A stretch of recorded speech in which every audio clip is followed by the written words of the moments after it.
The most dangerous time in an athlete's recovery is the day you get cleared. And what you do from here can determine whether you have a long, healthy career going forward, or you have to do this entire process all over again. The mistake that so many athletes and parents make is they hear the word cleared and they hear done. You are good to go. You don't need to do any training, rehab anymore. Jump straight back into playing. Go for it. Have a good time. All the best. See you in 3 months when you do this all over again. A crucial concept I need you to understand is that cleared is the floor, not the ceiling. It is the minimum viable safety that you need to be at, not the maximum, not the most prepared that you could be. So can you jump straight back into things the day after you're cleared and be okay? Maybe, but I look around and I see the industry average of nearly 1 out of 2 athletes who tears their ACL failing to return to the level of sport that they were at previously. 1 out of 2. And of those, another nearly 1 out of 2 will either re-tear or injure their opposite knee within the first 2 years of their return. So that's where we're at. That's the standard. That's what cleared gets you. So if you want to roll the dice and run with those odds, by all means, I can't stop you. But if I was an athlete, if I was a parent watching my athlete and those were the odds that were presented for me, I might at least see what else is out there. And look, trust me, as an athlete, I get it. You've been doing this for 6, 9, 12 months. The last thing that you want to do is a little bit more of this. You've already been dying from how much you've been missing the game. And all you want to do is go back out there and to hell with everything else. But as somebody who's walked that path, who's done that exact same thing, who just 2 days after ankle surgery jumped straight into a college preseason, 2-a-days, and within that first week of camp, re-injured his ankle and then missed his entire freshman year. I can tell you that just a little bit more at this stage can save you months or years of pain and frustration. The way I look at it is this: you do this the right way once. This is an investment, a tax, a time that you pay one single time. And if you do it the right way, you reap the rewards of this, the benefit for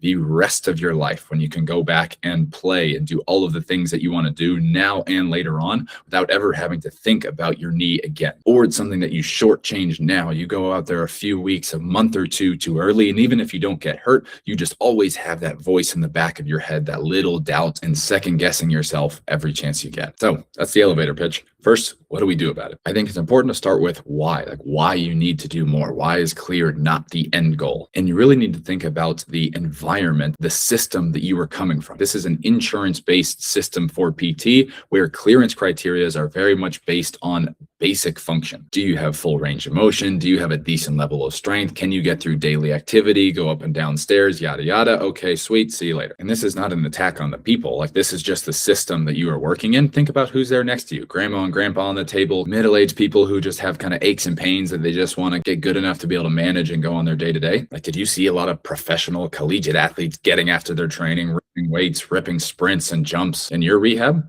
I know I sure didn't. And then let's be honest, the surgeon who's going to clear you is just checking the health of the graft. He wants to make sure that that is healthy and secure. Evaluating the performance and readiness of an elite athlete is not really his specialty. So let's just recognize that their job is to get you back on your feet, back moving, feeling fairly strong, stable. But if you have an athlete have higher ambitions than that, if you want to go be a high level athlete, if you want to go and get that college scholarship, if you want to go and sign that pro contract, you have higher ambitions, higher standards than your average person. You're going to have higher standards and needs for your training and your rehab than those other people anyway. So we just need to know that going in. My one frustration with that system is that they do not make that evident enough, clear enough in their graduation clearance criteria and their spiel, whatever. But let's just recognize that as a stepping stone and not the finish line to get to where it is that we need to go. So how do we do that?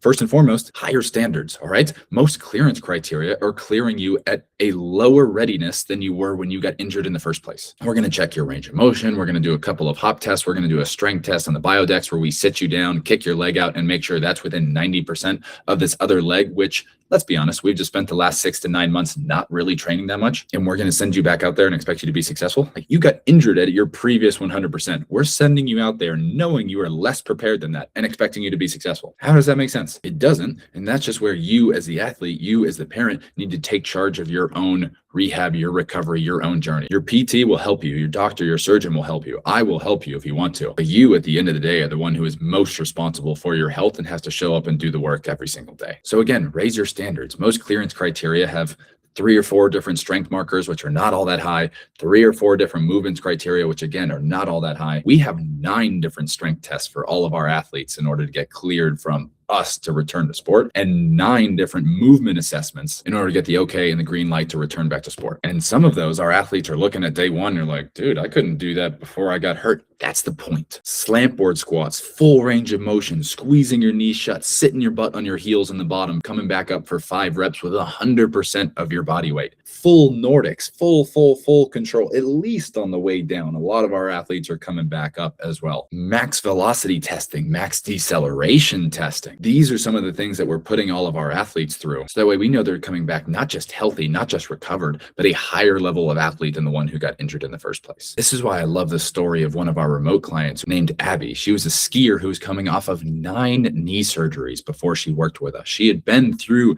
the hamster wheel, the gambit of PT and surgery over and over again, done all the things that she was supposed to, gotten cleared over and over again, and yet could not stop getting hurt, getting re-injured, dealing with pain. She is a prime example of someone who did all the things that she was supposed to do, went out of her way to find different resources, specialists, try everything, and nothing worked until she found us. And we worked together for 6 months online. That's it. Got her squatting through a full range of motion, got her Nordics really strong, put her through different plyometric and sprinting and movement progressions she'd never been exposed to before. And now 3.5 years later, she's still skiing, mountain biking, doing CrossFit, doing all the things that she wants to with no pain, has never had any issues since working with us, 0 re-injuries, even years later, because we did things the right way once and gave her the tools that she needed to keep that going forward so she could reap the rewards of this, the benefit of this for her entire life and get her life back. And this is why I'm so passionate about this. Like, this video is not to go out and attack or badmouth